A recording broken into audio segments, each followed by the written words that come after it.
Jaya Radha Madhava Punya Bihari.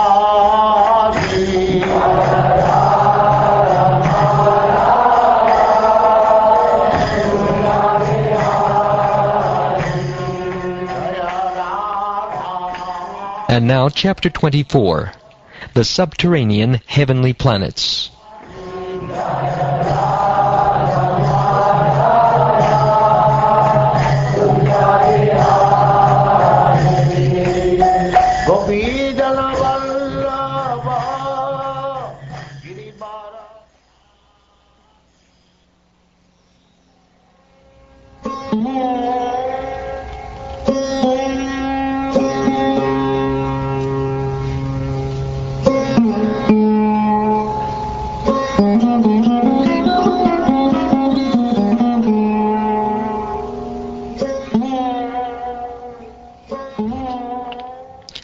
Sri Shukdeva Goswami said, "My dear king, some historians, the speakers of the Puranas, say that 10,000 yojanas, or 80,000 miles below the sun, is the planet known as Rahu, which moves like one of the stars. The presiding deity of that planet, who is the son of Simhika, is the most abominable of all asuras. But although he is completely unfit to assume the position of a demigod or planetary deity, he has achieved that position by the grace of the Supreme Personality of Godhead. Later I shall speak further about him. The sun globe, which is a source of heat, extends for 10,000 yojanas, or 80,000 miles. The moon extends for 20,000 yojanas, or 160,000 miles, and Rahu extends for 30,000 yojanas, or 240,000 miles. Formerly, when nectar was being distributed, Rahu tried to create dissension between the sun and moon by interposing himself between them. Rahu is inimical toward both the sun and the moon, and therefore he always tries to cover the sunshine and moonshine on the dark moon day and full moon night. After hearing from the sun and moon demigods about Rahu's attack, the Supreme Personality of Godhead, Vishnu, engages his disk, known as the Sudarshana Chakra, to protect them. The Sudarshan Chakra is the Lord's most beloved devotee and is favored by the Lord. The intense heat of its effulgence, meant for killing non-Vaishnavas, is unbearable to Rahu, and he therefore flees in fear of it. During the time Rahu disturbs the sun or moon, there occurs what people commonly know as an eclipse. Below Rahu, by 10,000 yojanas, or 80,000 miles, are the planets known as Siddhaloka, Charanaloka, and Vidyadharaloka. Beneath Vidyadharaloka, Charanaloka, and Siddhaloka, in the sky called Antariksha, are the places of enjoyment for the Yakshas, Rakshasas, Pisachas, ghosts, and so on. Antariksha extends as far as the wind blows and the clouds float in the sky. Above this, there is no more air. Below the abodes of the Yakshas and Rakshasas, by a distance of 100,000 yojanas, or 800 miles, is the planet Earth. Its upper limits extend as high as swans, hawks, eagles, and similar large birds can fly. My dear king, beneath this earth are 7 other planets, known as Atala, Vitala, Sutala, Talatala, Mahatala, Rasatala, and Patala. I have already explained the situation of the planetary systems of Earth. The width and length of the 7 lower planetary systems are calculated to be exactly the same as those of the Earth. In these 7 planetary systems, which are also known as the subterranean heavens, or Bilasvarga, There are very beautiful houses, gardens, and places of sense enjoyment, which are even more opulent than those in the higher planets, because the demons have a very high standard of sensual pleasure, wealth, and influence. Most of the residents of these planets, who are known as Daityas, Danavas, and Nagas, live as householders. Their wives, children, friends, and society are all fully engaged in illusory material happiness. The sense enjoyment of the demigods is sometimes disturbed, but the residents of these planets enjoy life without disturbances. Thus they are understood to be very attached to illusory happiness.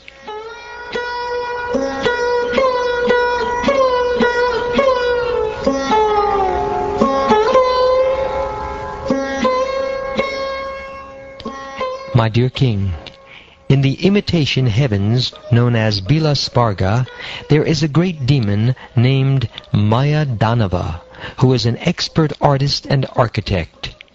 He has constructed many brilliantly decorated cities.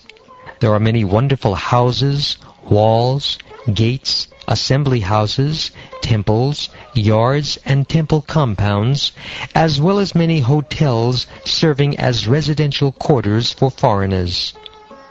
The houses for the leaders of these planets are constructed with the most valuable jewels, and they are always crowded with living entities known as Nagas and Asuras, as well as many pigeons, parrots, and similar birds.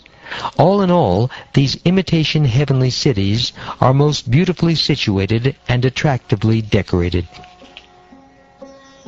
The parks and gardens in the artificial heavens surpass in beauty those of the upper heavenly planets. The trees in those gardens, embraced by creepers, bend with a heavy burden of twigs with fruits and flowers, and therefore they appear extraordinarily beautiful. That beauty could attract anyone and make his mind fully blossom in the pleasure of sense gratification. There are many lakes and reservoirs with clear, transparent water, agitated by jumping fish and decorated with many flowers, such as lilies, kuvalayas, kalaras, and blue and red lotuses. Pairs of chakravakas and many other water birds nest in the lakes and always enjoy in a happy mood, making sweet, pleasing vibrations that are very satisfying and conducive to enjoyment of the senses. Since there is no sunshine in those subterranean planets, time is not divided into days and nights, and consequently fear produced by time does not exist. Many great serpents reside there with gems on their hoods, and the effulgence of these gems dissipates the darkness in all directions. Since the residents of these planets drink and bathe in juices and elixirs made from wonderful herbs, they are freed from all anxieties and physical diseases. They have no experience of gray hair, wrinkles, or invalidity. Their bodily lusters do not fade, their perspiration does not cause a bad smell, and they are not troubled by fatigue or by lack of energy or enthusiasm due to old age. They live very auspiciously and do not fear death from anything but death's established time, which is the effulgence of the Sudarshan Chakra of the Supreme Personality of Godhead. When the Sudarshan disk enters those provinces, the pregnant wives of the demons all have miscarriages due to fear of its effulgence. My dear King, now I shall describe to you the lower planetary systems one by one, beginning from Atala. In Atala, there is a demon, the son of Mayadanava, named Bala, who created 96 kinds of mystic power. Some so-called yogis and swamis take advantage of this mystic power to cheat people even today. Simply by yawning, the demon Bala created 3 kinds of women, known as Svairani, Kamini, and Pumshchali. The Svairanis like to marry men from their own group. The Kaminis marry men from any group, and the Pumshchalis change husbands one after another. If a man enters the planet of Atala, these women immediately capture him and induce him to drink an intoxicating beverage made with a drug known as hatika or cannabis indica. This intoxicant endows the man with great sexual prowess, of which the women take advantage for enjoyment.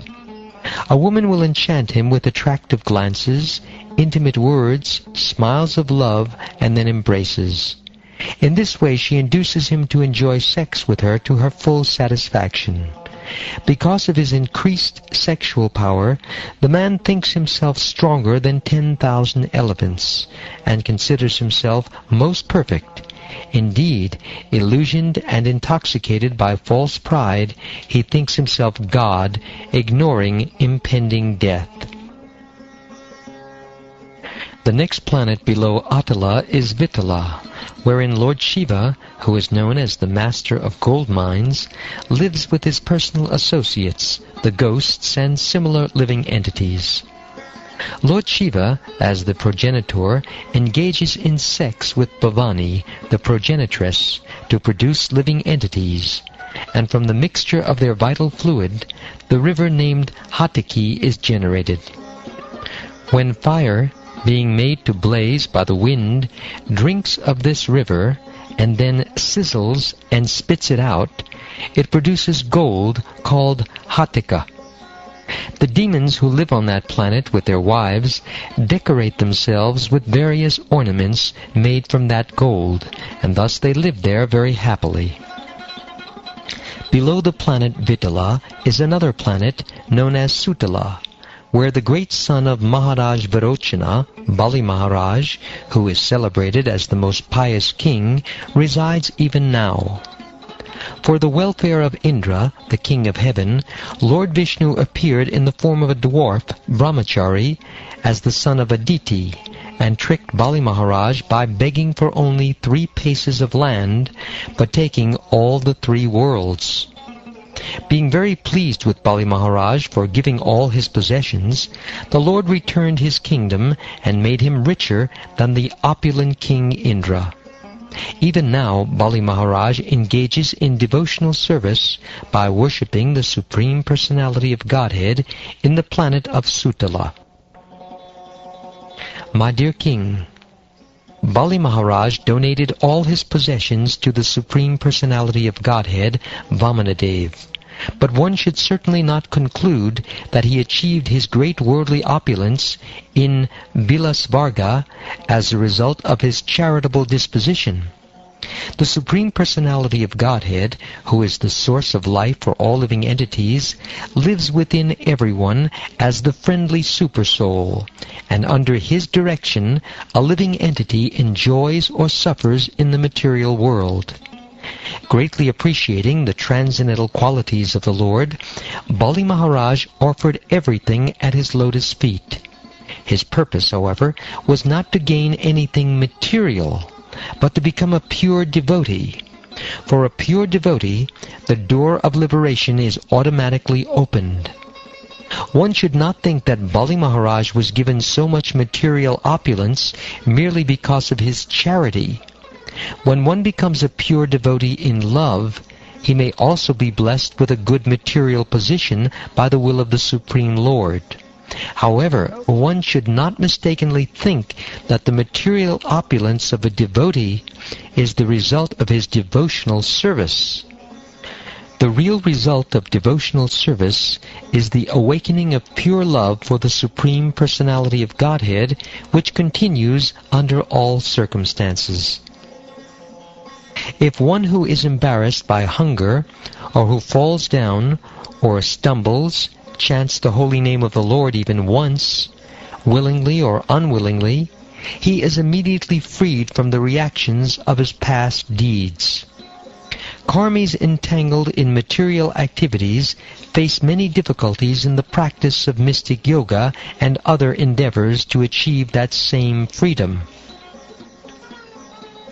The Supreme Personality of Godhead, who is situated in everyone's heart as the Supersoul, sells himself to his devotees, such as Narad Muni. In other words, the Lord gives pure love to such devotees and gives himself to those who love him purely. Great self-realized mystic yogis, such as the four Kumaras, also derive great transcendental bliss from realizing the Supersoul within themselves. The Supreme Personality of Godhead did not award his mercy to Bali Maharaj by giving him material happiness and opulence, for these make one forget loving service to the Lord.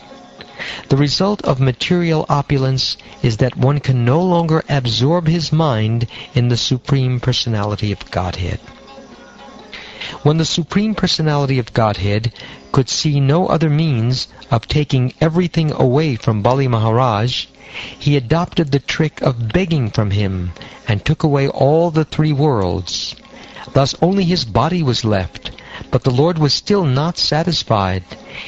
He arrested Bali Maharaj, bound him with the ropes of Varuna, and threw him in a cave in a mountain. Nevertheless, although all his property was taken, and he was thrown into a cave, Bali Maharaj was such a great devotee that he spoke as follows. Alas, how pitiable it is for Indra, the king of heaven, that although he is very learned and powerful, and although he chose Brihaspati as his prime minister to instruct him, he is completely ignorant concerning spiritual advancement. Brihaspati is also unintelligent because he did not properly instruct his disciple Indra. Lord Vamanadev was standing at Indra's door, but King Indra, instead of begging him for an opportunity to render transcendental loving service, engaged him in asking me for alms to gain the three worlds for his sense gratification. Sovereignty over the three worlds is very insignificant, because whatever material opulence one may possess lasts only for an age of Manu, which is but a tiny fraction of endless time. My grandfather, Prahlad Maharaj, is the only person who understood his own self-interest. Upon the death of Prahlad's father, Hiranyakashipu, Lord Nrsingadev wanted to offer Prahlad his father's kingdom, and even wanted to grant him liberation from material bondage, but Prahlad accepted neither. Liberation and material opulence, he thought, are obstacles to devotional service, and therefore such gifts from the Supreme Personality of Godhead are not his actual mercy.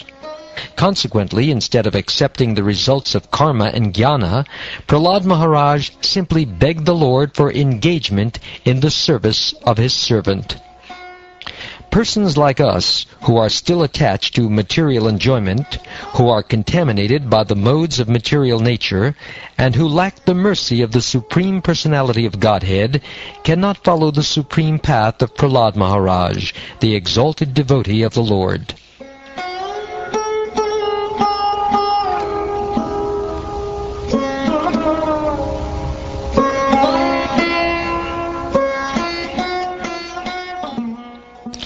Shukdeva Goswami continued, My dear king, how shall I glorify the character of Bali Maharaj? The Supreme Personality of Godhead, the Master of the three worlds, who is most compassionate to his own devotee, stands with club in hand at Bali Maharaj's door.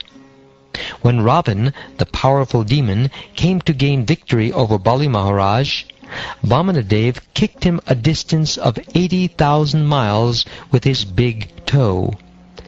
I shall explain the character and activities of Bali Maharaj later in the 8th canto of Srimad Bhagavatam.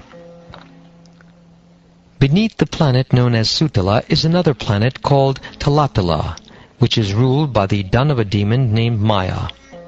Maya is known as the Acharya or master of all the Mayavis, who can invoke the powers of sorcery.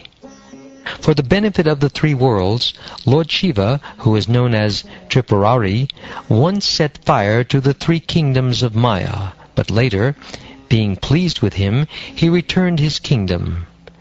Since that time, Maya Danava has been protected by Lord Shiva, and therefore he falsely thinks that he need not fear the Sudarshan Chakra of the Supreme Personality of Godhead. The planetary system below Talatala is known as Mahatala. It is the abode of many hooded snakes, descendants of Kadru, who are always very angry. The great snakes who are prominent are Kuhaka, Takshaka, Kaliya, and Sushena. The snakes in Mahatala are always disturbed by fear of Garuda, the carrier of Lord Vishnu, but although they are full of anxiety, some of them nevertheless sport with their wives, children, friends, and relatives. Beneath Mahatala is the planetary system known as Rasatala, which is the abode of the demoniac sons of Diti and Danu. They are called Panis, Nivatakavachas, Kalayas, and Hiranyapuravasis, those living in Hiranyapura. They are all enemies of the demigods, and they reside in holes like snakes. From birth they are extremely powerful and cruel, and although they are proud of their strength, they are always defeated by the Sudarshan Chakra of the Supreme Personality of Godhead, who rules all the planetary systems. When a female messenger from Indra named Sarama chants a particular curse, the serpentine demons of Mahatala become very afraid of Indra. Beneath Rasatala is another planetary system known as Patala or Nagaloka, where there are many demoniac serpents, the masters of Nagaloka, such as Shanka, Kulaka, Mahashanka, Shveta, Dhananjaya, Dhritarashtra, Sankachuda, Kambala, Ashvatara, and Devadatta. The chief among them is Vasuki. They are all extremely angry, and they have many hoods. Some snakes 5 hoods, some 7, some 10, others 100, and others 1,000. These hoods are bedecked with valuable gems, and the light emanating from the gems illuminates the entire planetary system of Bila Svarga.